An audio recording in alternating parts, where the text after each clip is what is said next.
আমরা চলে এসেছি রানাঘাট চাপড়া। এখানে অনেক ভিড় আছে আজকে, দেখো, কিন্তু দেখার মতো কিছুই দেখতে পাচ্ছি না।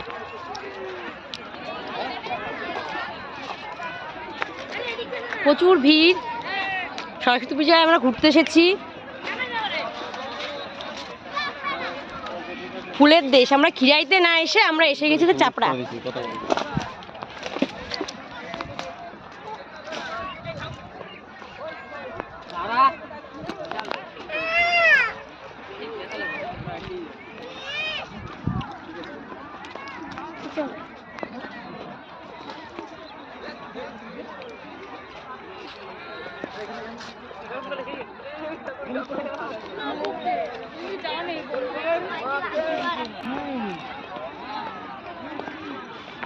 কি বলছো?